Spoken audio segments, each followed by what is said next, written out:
bonsoir et bienvenue. Merci d'être avec nous ce soir pour cette webconférence consacrée à L'Oréal. L'Oréal, valeur star du CAC 40 qui progresse de 38% depuis le début de l'année et qui a encore enthousiasmé les investisseurs récemment à l'occasion de résultats trimestriels marqués par une croissance meilleure qu'attendue. Bien sûr, nous allons parler de ces excellents chiffres, mais pas que, puisque nous sommes ensemble pour une quarantaine de minutes ce soir pour détailler la stratégie du leader mondial des cosmétiques, notamment en termes d'innovation, les défis qu'il attend et les moyens qu'il va déployer pour y répondre. Nous évoquerons également la façon dont L'Oréal se projette dans l'avenir. Est-ce que la crise sanitaire a changé la vision qu'en avait le groupe? Enfin, nous détaillerons pour conclure la politique actionnariale de L'Oréal, une politique appréciée, récompensée. Nous aurons l'occasion d'y revenir. Et pour répondre à toutes ces interrogations et dialoguer avec vous en direct ce soir, qui mieux que le directeur général de L'Oréal lui-même, Nicolas Hieronimus. Bonsoir. Bonsoir Laurent et bonsoir à tous les actionnaires présents et je l'espère futurs de Boursorama qui nous regardent ce soir. Alors, bien sûr, nous avons déjà retenu certaines de vos questions, celles que vous avez posées au moment de vous inscrire, mais vous pouvez continuer à en poser tout au long de cet échange et nous consacrerons un temps à la fin de cette webconférence afin d'y répondre. Alors, vous l'avez vu, Nicolas Hieronimus, le programme il est copieux, mais j'ai envie qu'on s'intéresse à vous pour commencer. Vous avez pris en mai dernier vos fonctions de directeur général de L'Oréal. Vous avez présenté votre stratégie lors de l'Assemblée générale d'avril dernier. Est-ce que vous pouvez revenir pour nous finalement sur cette feuille de route que vous êtes fixée et que vous avez fixée au groupe pour les années à venir? Avec grand plaisir, Laurent. C'est sûr que cette année est une année particulière puisque c'est une année où je prends les rênes de ce groupe L'Oréal avec une transition, je dois dire, parfaitement orchestrée avec Jean-Paul Agon. Vous savez que nous avons modifié la gouvernance du groupe avec la séparation des fonctions de président et de directeur général. Et donc cette continuité, elle permet au groupe de continuer à engranger des victoires et à être véritablement dans une stratégie de continuité. Comme vous le savez, j'étais le directeur général adjoint du groupe pendant 5 ans auprès de Jean-Paul Agon. Et aujourd'hui, le fait d'être dans cette nouvelle gouvernance me permet de continuer à échanger avec le président régulièrement. Et donc on est vraiment dans cette continuité qui est quelque chose d'important parce que finalement le modèle L'Oréal est un modèle gagnant. Souvent la question qu'on me pose c'est qu'allez-vous changer? La première chose que j'ai envie de dire, c'est on ne change pas une équipe qui gagne. Et aujourd'hui, on a un modèle gagnant. Oui. C'est un modèle qui est fondé sur la croissance, c'est un modèle de croissance, la conquête de parts de marché, sur l'innovation. Une croissance très forte dans la recherche, le supra de qualité et la créativité des équipes. Et donc, la feuille de route, c'est de continuer sur ce marché de la beauté qui est un marché merveilleux parce que il est en croissance, à part le trou d'air qui était finalement tout à fait modéré en 2019 en 2020 avec la crise sanitaire. Oui. C'est un marché qui est en croissance constante. Pourquoi? Parce que la beauté, c'est un peu un idéal, une quête à jamais inassouvie. Et donc, on a toujours des consommateurs et des consommatrices qui cherchent des produits de meilleure qualité.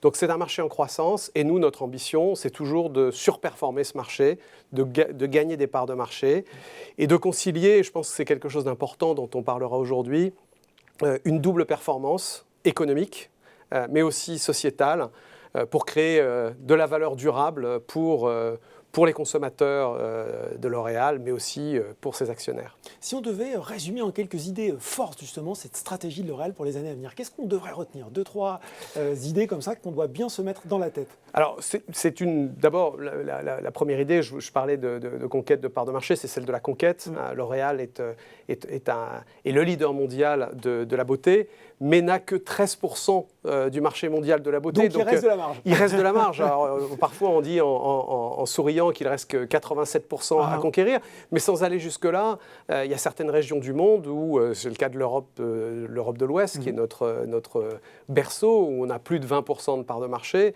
Donc, on a des tas d'autres régions, on est plus près de 10, 12 ou même 13%, c'est le cas aux États-Unis ou en Asie. Donc, on est dans un mode de conquête, on est dans un mode de surcroît de performance, je l'ai dit tout à l'heure, et peut-être ce qui est peut-être deux éléments, non pas nouveaux, mais en tout cas deux choses qui méritent d'être soulignées. il y a une véritable volonté d'équilibrer cette croissance. Je l'ai dit dans la feuille de route que j'ai présentée lors de l'Assemblée générale et ou dans la présentation des résultats financiers. Évidemment, on souhaite continuer à bénéficier du moteur de croissance chinois, mais on souhaite rééquilibrer aussi cette croissance avec une accélération en Amérique du Nord, qui s'est d'ailleurs matérialisée dès cette année, et une accélération dans les pays émergents, qui sont une partie du monde où on a encore une part de marché inférieure à la moyenne, et il y a des moyens d'y parvenir. Et peut-être le défi le plus excitant, c'est celui de cette idée d'inventer la beauté du futur, parce que L'Oréal, en fait, est un modèle qui ne change pas, mais une entreprise, et elle l'a montré pendant la crise, qui s'adapte en permanence au monde qui change, qui sait saisir ce qui commence. Et on entre dans une ère qui va être marquée par des changements importants, une formidable accélération technologique, le développement de l'intelligence artificielle, de la réalité augmentée, du virtuel, les métaverses dont on a parlé. Et donc, cette technologie va nous permettre d'aller plus vite, d'amplifier notre recherche et la façon dont on interagit avec nos consommateurs. Se rapprocher encore du consommateur. Exactement, ouais. Et on pourra en parler sur la façon dont ça s'est passé pendant toute cette période de confinement, et le fait qu'on ait pris de l'avance en matière de digital nous a aidés. Donc, à grande dimension technologique, le développement durable, évidemment. On sort de la COP26, dont les annonces ou les résultats ont été un peu décevants. On peut le dire. Hein. Mais les entreprises, les grandes entreprises, et un leader comme L'Oréal a à la fois la possibilité et le devoir d'agir pour l'environnement, et on va le faire. Et puis peut-être une troisième tendance qu'on voit également dans le monde, et pour laquelle L'Oréal et la beauté ont un rôle majeur à jouer, c'est celui de la diversité et de l'inclusion.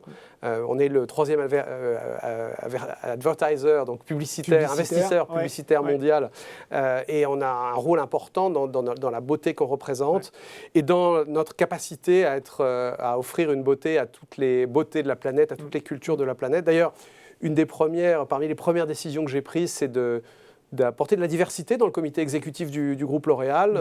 Il y a 2 Indiens sont rentrés, une Mexicaine, un Franco-Tunisien, une Franco-Chypriote. Donc on essaie d'être aussi, au niveau de notre équipe dirigeance, aussi divers que les consommateurs que nous servons. Leader mondial, y compris dans la composition du comité exécutif. Il faut, on essaye. On est déjà reconnu au niveau de la parité homme-femme, mais je pense qu'on peut encore progresser en matière de diversité au niveau des instances dirigeantes notamment. Alors, vous l'avez un peu évoqué, mais c'était justement une question de Laurence qui me disait, y a-t-il des zones du monde où vous souhaitez vous renforcer? Si oui, lesquelles? J'ai retenu un peu dans ce que vous nous avez dit. Amérique du Nord, Asie, Chine, c'est ça? Oui, alors, il y a l'Amérique du Nord, c'est notre première région aujourd'hui. Enfin, l'Europe est notre première région, mais les États-Unis, ils sont le premier pays du groupe L'Oréal. Mais ça faisait quelques années qu'on avait, on va dire, une croissance qui ne nous satisfaisait pas aux États-Unis. Donc on a mis véritablement un plan d'accélération en place, avec un shift assez fort vers l'e-commerce, avec un rééquilibrage de nos catégories de produits. On était très dépendant du maquillage, et avec la crise et le port du masque, on en reparlera, c'est un peu plus difficile, on a plus investi sur le soin de la peau. Et donc les États-Unis sont repartis très fortement, avec une croissance de plus de 20% en year-to-date, donc à 9 mois. Donc c'est un pays où nous sommes forts, mais où nous voulions réaccélérer. Et il y a encore beaucoup de potentiel de croissance, et c'est une économie qui est d'ailleurs très dynamique en ce moment. Et puis j'en ai parlé, à côté de la Chine, qui va rester un moteur de croissance majeur par le simple développement des classes moyennes chinoises. On veut accélérer dans les émergents, les marchés émergents, je veux dire l'Asie du Sud-Est, des grands pays comme l'Indonésie, l'Inde, des pays du Moyen-Orient, et puis peut-être un peu plus tard l'Afrique subsaharienne. Ce sont des régions où L'Oréal a une part de marché inférieure à sa moyenne mondiale. Mais ça va changer. Oui, ça va changer parce que c'est rendu possible par la technologie, par le digital. Auparavant, dans ces pays-là où la distribution n'était pas très structurée, il y avait beaucoup de petites boutiques réparties dans des pays très vastes. Et quand on est une entreprise comme L'Oréal, qui est un pure player de la beauté, je crois que c'est une de nos caractéristiques fortes, on n'avait pas toujours l'équation économique pour aller livrer quelques bouteilles de shampoing ou des mascaras dans des milliers de petits points de vente. Et en fait, dans tous ces pays-là, ce qui se passe maintenant, c'est qu'ils sont tous en train de passer de façon massive à l'e-commerce, et ça a d'ailleurs été accéléré par les confinements liés à la Covid.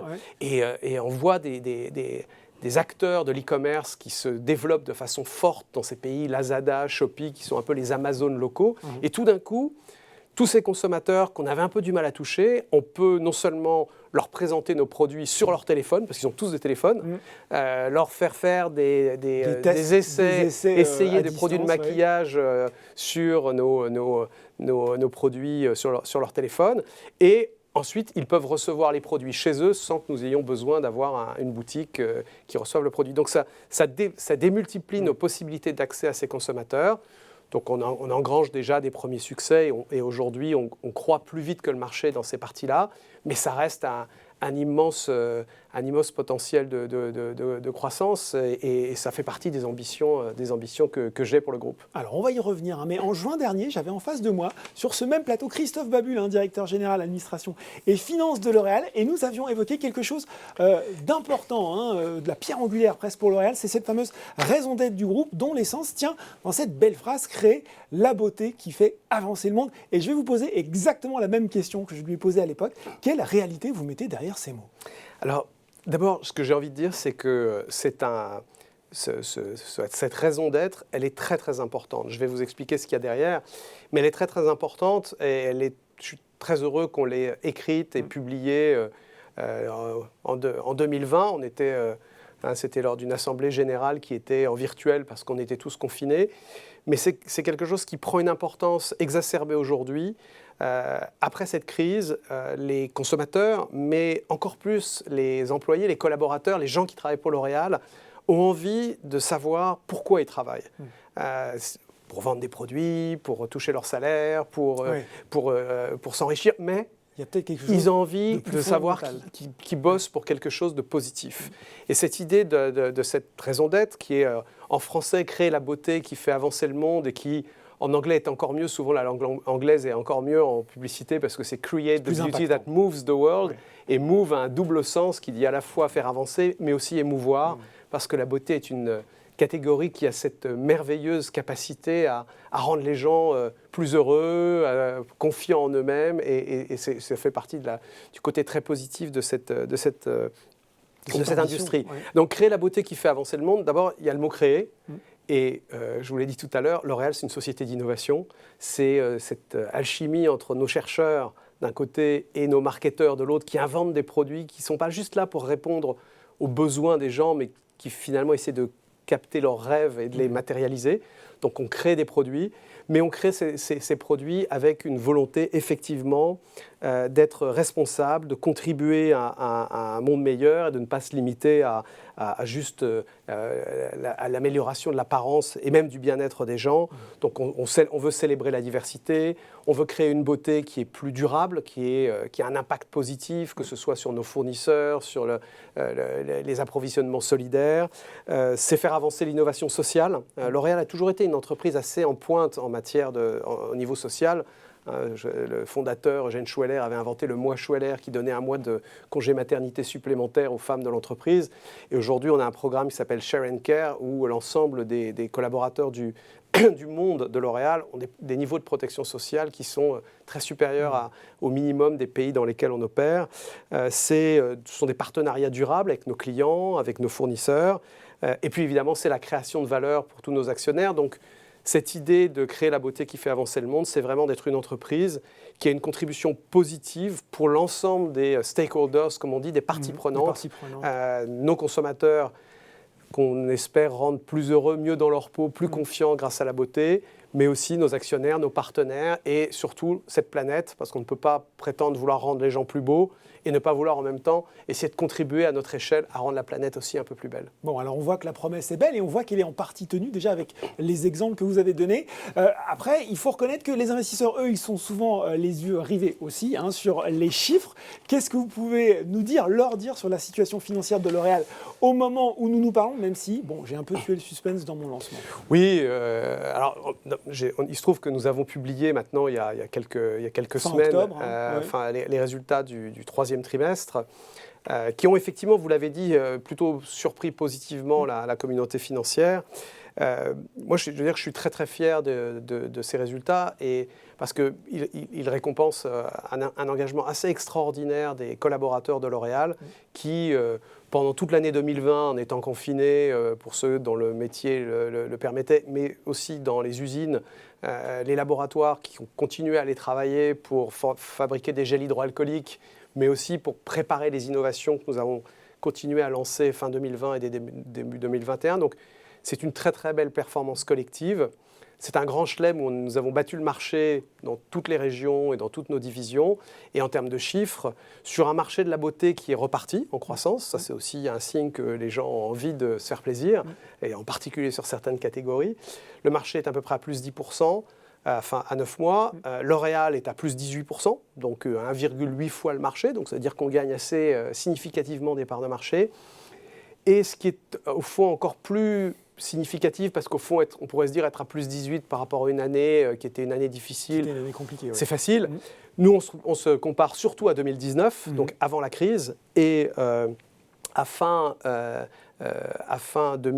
9 mois, on est à plus 9,3% par rapport à 2019. Donc ça veut dire qu'on a un rythme de croissance qui est déjà supérieur à celui qu'on avait eu sur toute l'année 2019. Donc on a effacé les impacts économiques de la crise et on est reparti en croissance. On pense que le marché reviendra à peu près au niveau de 2019, le marché mondial, à la fin de cette année, mais nous on est déjà 9% au-dessus et trimestre après trimestre, on a réussi à accélérer toujours par rapport à 2019. Donc c'est une très très belle performance dans un marché qui a changé. C'est vrai que le soin de la peau continue à se développer très bien. Le fait de porter des masques, ça crée aussi un petit peu des boutons. Donc on a besoin d'utiliser certaines crèmes. On a tous vécu ça. En revanche, c'est vrai que ça reste, même si le maquillage est reparti un peu en croissance, on reste quand même assez limité par les masques. Puis vous avez des catégories qui repartent de façon incroyable. Les parfums, on a envie de socialiser, de se revoir, de se reséduire.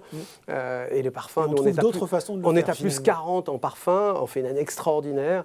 Et c'est donc une très belle performance. Mais pour revenir à un point que j'évoquais tout à l'heure, je crois que ce qui caractérise cette performance, c'est le fait qu'elle est très équilibrée entre les régions, entre les divisions, les 4 divisions de L'Oréal, mass market, luxe, produits de dermatologie et produits professionnels sont tout en croissance, tout au-dessus du marché, équilibrés aussi en termes géographiques. Comme je l'ai dit, on a au fond le moteur chinois et le moteur américain qui tirent à peu près de la même façon.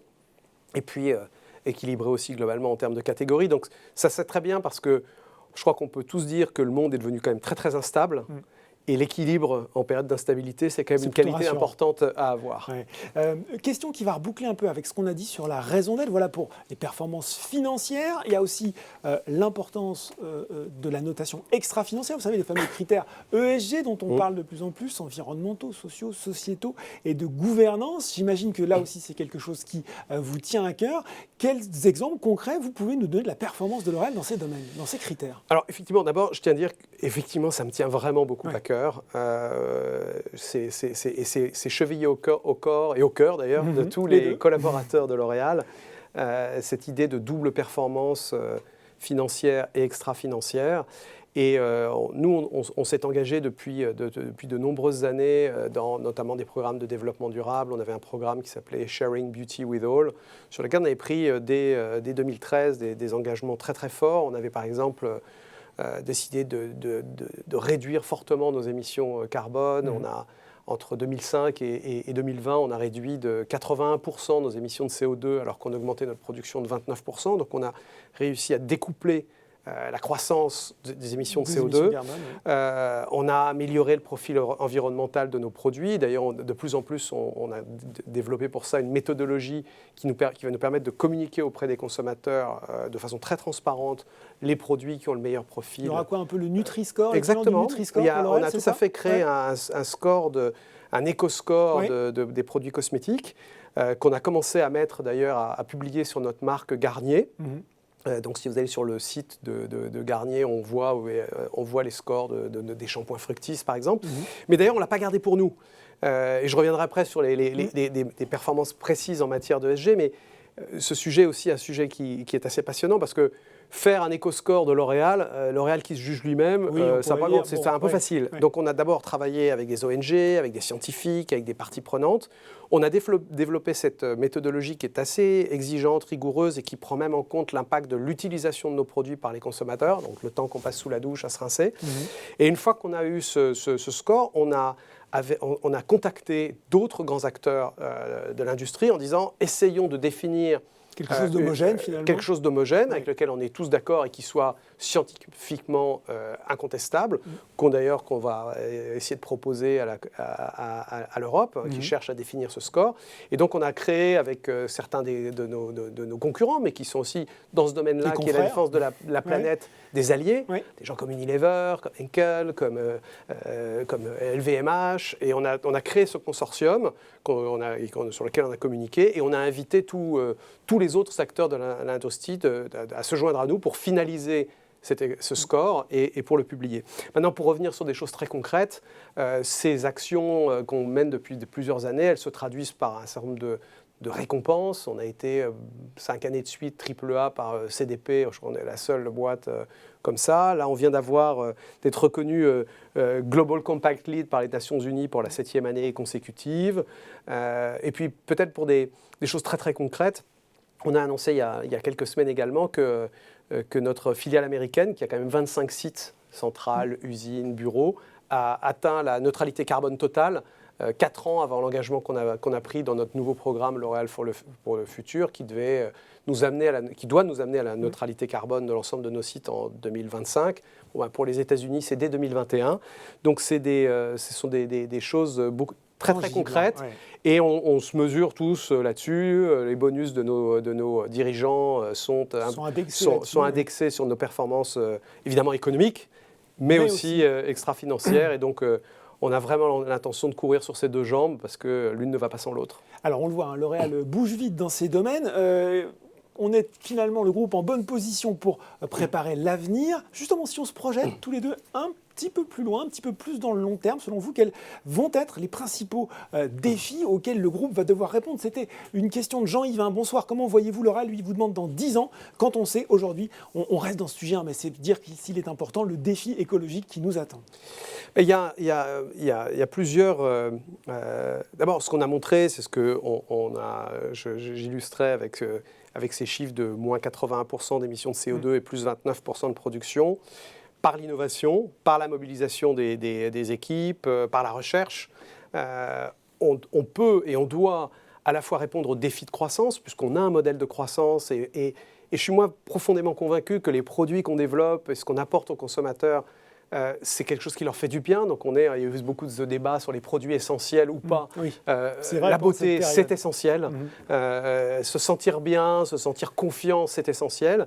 Donc on va, grâce à l'innovation, découpler la croissance économique, qui reste notre ambition, de l'impact écologique.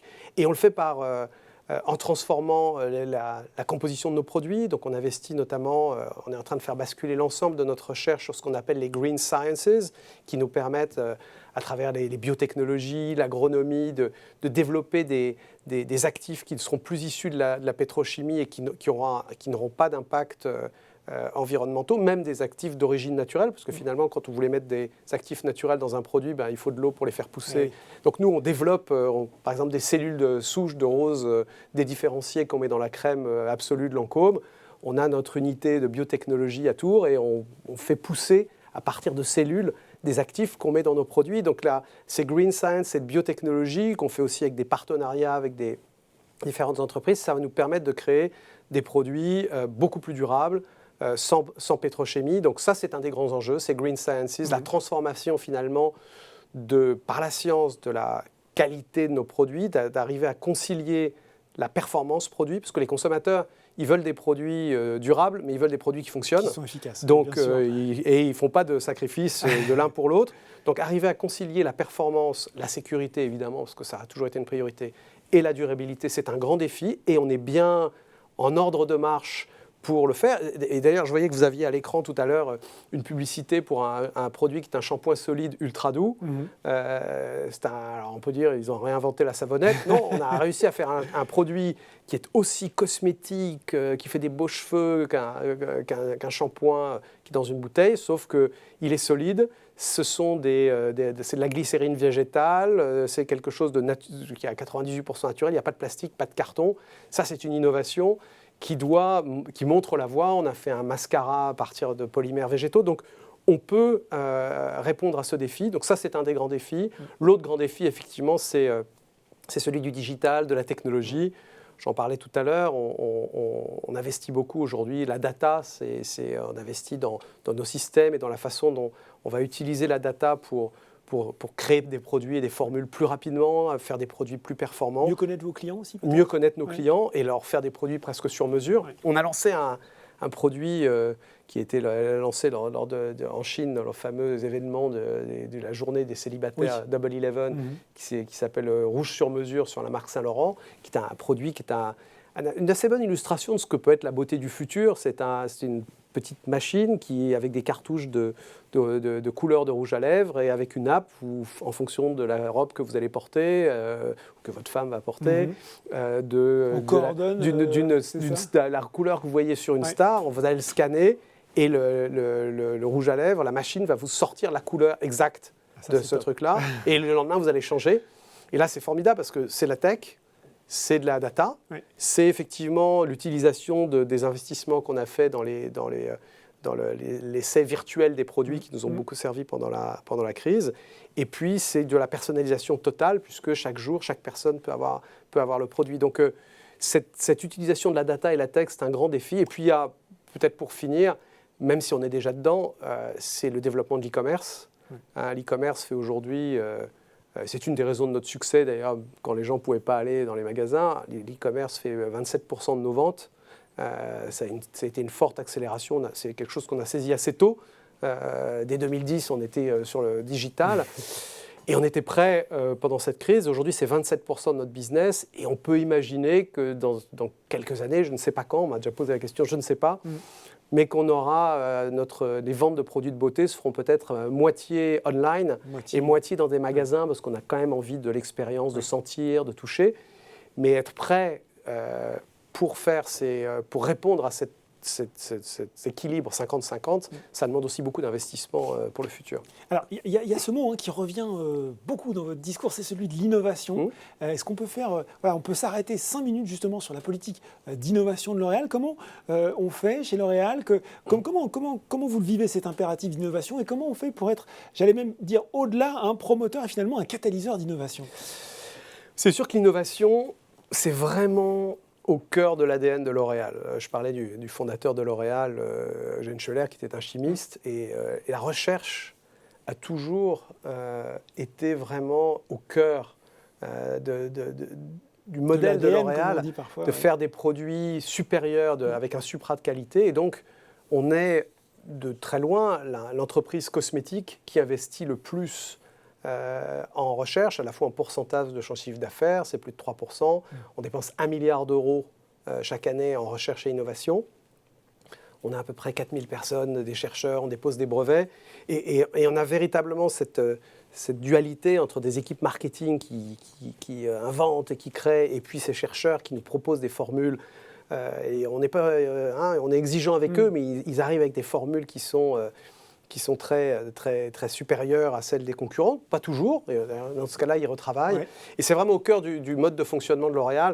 Et je peux vous dire que dans les performances qu'on a cette année, les résultats, le plus 18 qu'on a publié, ce qui fonctionne, c'est des grands produits. Une marque comme CeraVe, c'est une formule de soins extraordinaire. On a lancé, même en maquillage, on a lancé sur une marque qui s'appelle NYX, un rouge à lèvres qui s'appelle Shine Loud. On se dit en ce moment, personne ne met des rouges à lèvres, mais nos laboratoires, ils ont dit, on va vous faire un rouge à lèvres qui est brillant et qui ne laisse pas de traces sur les masques, tellement il est non-transfert. Énorme carton. Donc c'est cette... réactivité aussi. Et réactivité, tout à fait. Donc c'est vraiment au cœur. Et puisque vous parliez de comment on la génère, c'est vrai que dans le monde d'aujourd'hui, ne peut pas tout inventer tout seul. Oui. L'idée d'être auto-centré, de tout faire tout seul, ce n'est pas possible. Donc on travaille avec des partenaires extérieurs, on fait de l'open innovation, comme on dit, et on stimule aussi des partenaires, que ce soit en packaging. On a investi dans une société qui s'appelle Carbios, qui fait des plastiques à recyclage infini en utilisant des bactéries pour recycler le plastique. On investit, on pousse nos fournisseurs eux-mêmes à développer des matières premières innovantes. Et donc, l'ensemble des parties prenantes de L'Oréal, je crois, sont poussées vers cette innovation.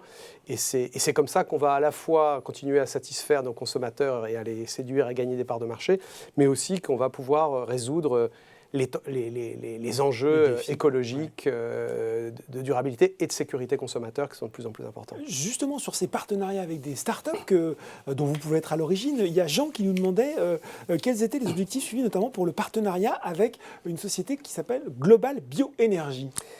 Alors, effectivement, c'est un bon exemple. Global Bioénergie, j'ai du mal à le dire, c'est effectivement une start-up dans laquelle on a investi. On est rentré au capital pour 15%. Et pourquoi on a investi ? Parce que c'est une entreprise, comme beaucoup de start-up, qui a des idées géniales et qui visent à remplacer certaines matières premières qui sont issues de la pétrochimie, pas notamment en maquillage, par des matériaux issus de la biotechnologie. Donc il y a des ingrédients qui sont, je ne vais pas rentrer dans les détails, mais l'isododécane, qui est un ingrédient qui intervient dans beaucoup de nos produits de maquillage, eux, ils peuvent arriver à faire ça de manière biotechnologique, à partir de sucre. Donc, c'est des gens qui sont comme Carbios, dont je parlais pour le packaging. Ils ont une idée géniale et ils ont besoin d'un peu à la fois d'argent pour développer et puis aussi d'avoir la certitude d'avoir des débouchés. Donc, quand on investit dans Global Bioénergie comme dans Carbios, on permet à la fois à ces startups de matérialiser leurs idées. On n'est pas les seuls à le faire. Et ensuite, clairement, on va leur offrir un débouché. Et pour nous, ça veut dire, dans les deux cas, du plastique, un plastique recyclé à l'infini ou des matières premières qui sont d'origine naturelle et qui ne sont pas issues de la pétrochimie. Dans les deux cas, on répond aux impératifs environnementaux et aux objectifs que nous nous sommes fixés. Et de votre raison d'être. Elle est en filigrane, Nicolas Hieronimus, dans notre échange depuis le début, la crise sanitaire, effectivement. Quel impact elle a eu sur votre façon de fonctionner, de travailler? Quelle ligne elle a fait bouger chez L'Oréal? Et puis, finalement, une question que je trouve un petit peu liée, comment vous travaillez aujourd'hui sur l'attractivité de L'Oréal pour les jeunes talents d'aujourd'hui et de demain? Alors, effectivement, au moment où on était au cœur de cette crise, il y avait beaucoup de questions sur le monde d'après. Exactement. Qu'est-ce qui allait changer? Il y a des choses qui ont changé de façon temporaire. Je parlais effectivement des masques et du maquillage. Bon, même si on y est encore un petit peu, mais même si on arrive à sortir des produits qui font pas de transfert. Mais je dirais que au fond, on voit que les consommateurs reviennent, les gens ont à nouveau envie de voyager. Certes, ils font beaucoup plus attention à ce qu'il y a dans les produits, à la sécurité, au côté du développement durable des produits. Mais probablement, la chose qui a le plus profondément changé, c'est la relation au travail. C'est que tout d'un coup, chez L'Oréal, du jour au lendemain, il y a 56 000 personnes, c'est-à-dire les gens qui travaillent dans les bureaux, qui se sont retrouvés chez eux. Alors, on avait anticipé, donc ils étaient équipés en ordinateur, etc. Mais on a télétravaillé pendant presque 1 an et demi. Et donc, la relation, la présence au bureau, au travail, a beaucoup changé.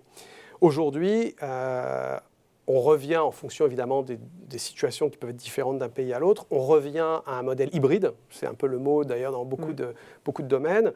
Nous, on est convaincus qu'il faut finalement garder le meilleur des deux mondes. Donc, on a appris pendant cette crise qu'on pouvait être efficace en travaillant de chez soi.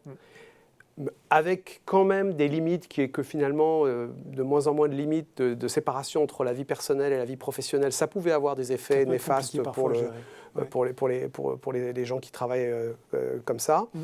Donc on a vu que ça pouvait fonctionner, mais on a vu aussi et en tout cas dans notre métier, que la créativité, la capacité à inventer, comme on dit souvent chez nous, à ping-ponger, c'est-à-dire à réfléchir ensemble sur une idée de produit, elle se fait ensemble, elle se fait dans l'aléa de la rencontre et du partage d'idées. Et donc, nous, on a décidé que, mondialement, l'ensemble des collaborateurs aura la possibilité de travailler jusqu'à 2 jours par semaine en télétravail, ceux dont le métier le permet, parce que ceux qui travaillent dans les usines, il faut qu'ils aillent sur leur ligne. 2 jours possiblement par semaine en télétravail avec l'accord du manager et 3 jours au bureau.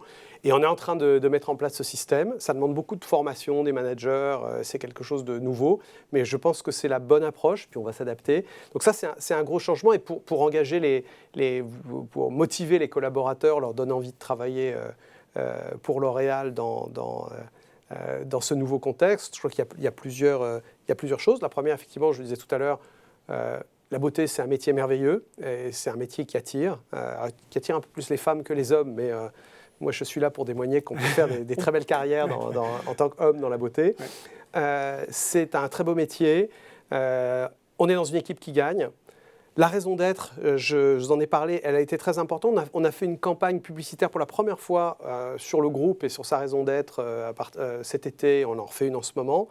Ça, au-delà de l'effet externe, ça a eu beaucoup d'impact, un impact très positif sur nos collaborateurs. Ça leur donne une motivation supplémentaire, et puis ça nous oblige aussi finalement à réinventer la façon de travailler au bureau, de créer plus d'événements, plus de conférences, qu'il se passe quelque chose au bureau, qu'on ne vienne pas juste pour poser son ordinateur sur une table parce qu'on a la même chez soi.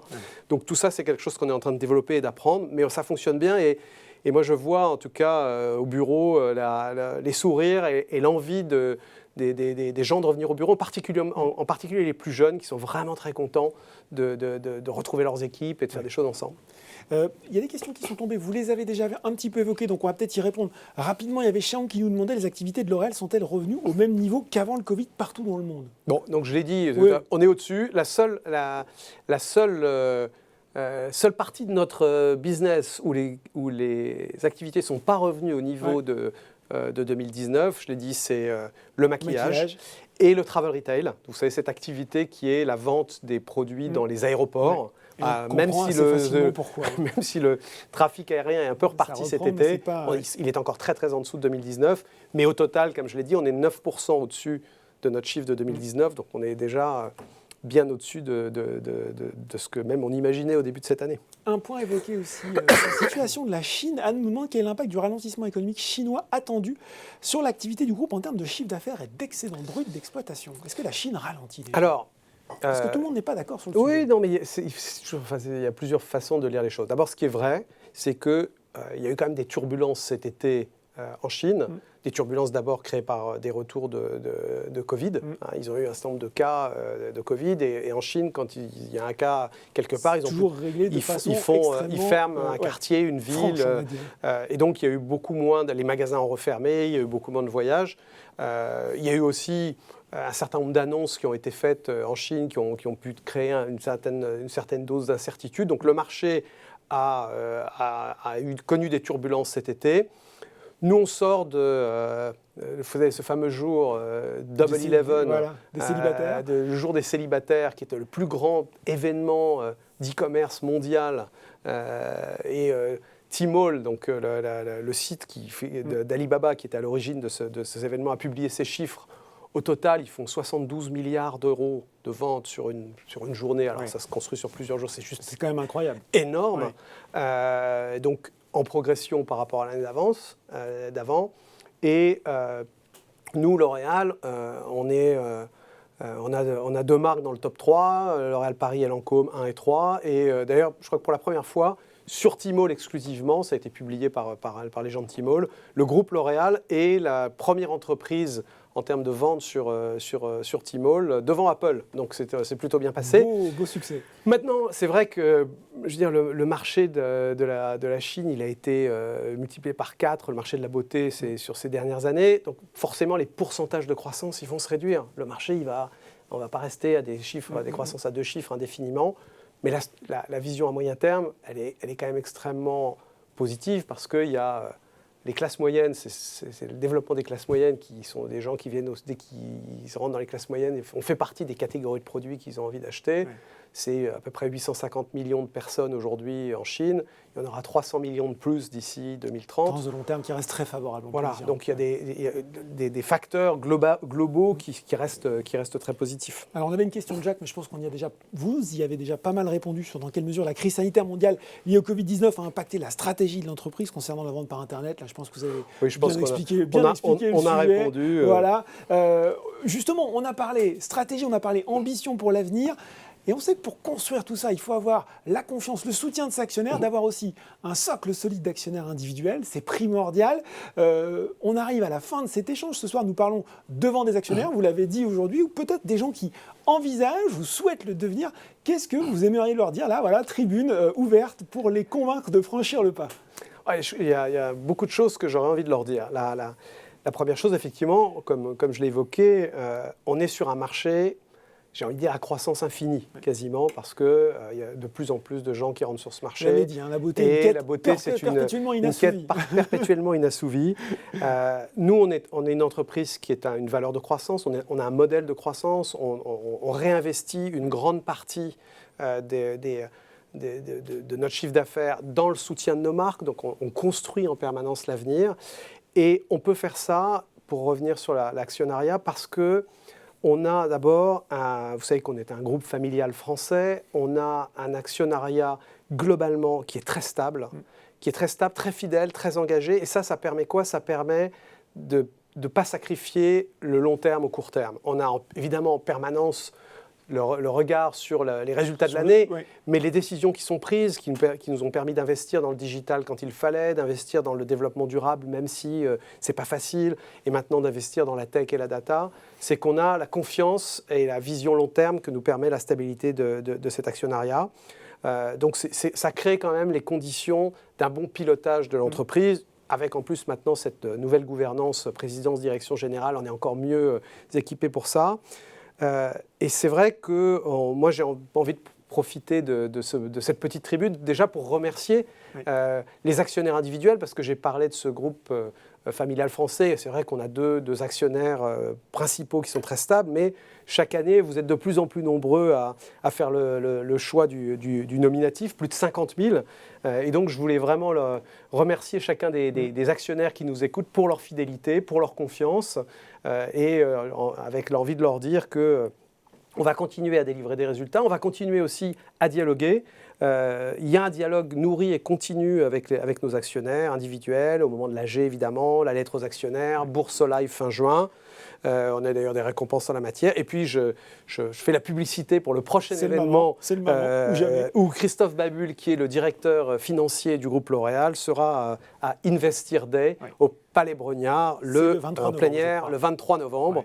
Donc, ce sera l'occasion à nouveau pour chacun des actionnaires du groupe de mieux nous connaître et de pouvoir poser leurs questions. Alors, vous l'imaginez, il y a pas mal de questions. Justement, Régine qui vous demande carrément, y aura-t-il une période privilégiée dans les 6 prochains mois pour investir pour la première fois dans l'action L'Oréal? C'est la question boule de cristal. Évidemment, je ne peux pas répondre à cette question. Même si je pouvais le faire, je n'aurais pas le droit de le faire. Donc, mais finalement, la meilleure réponse à ça, c'est... D'abord, je pense que nos actionnaires, je regardais le cours avant le début de cette émission, on était pratiquement à 429 euros. Nos actionnaires sont heureux.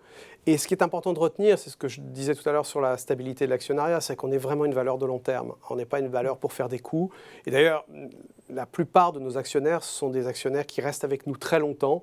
Donc, j'ai envie de dire, rentrez quand vous voulez et restez avec nous le plus longtemps possible. Bon, très bonne réponse. Mehdi, L'Oréal pourrait-il s'inspirer de l'exemple d'Air Liquide qui attribue régulièrement des actions gratuites à l'ensemble de ses actionnaires? Alors, écoutez, nous, on ne fait pas ça pour une raison assez simple, au fond, c'est que la distribution d'actions gratuites, elle a un effet mécanique, c'est qu'elle fait baisser le cours parce qu'elle a un effet dilutif simplement par la qualité supplémentaire, la quantité supplémentaire d'actions émises. Donc nous, notre choix, c'est plutôt de créer de la valeur en faisant monter le cours et c'est, je crois, la meilleure façon de satisfaire nos actionnaires. Bon, question de Valérie qui nous demande pourquoi L'Oréal ne propose-t-il pas le paiement du dividende en actions?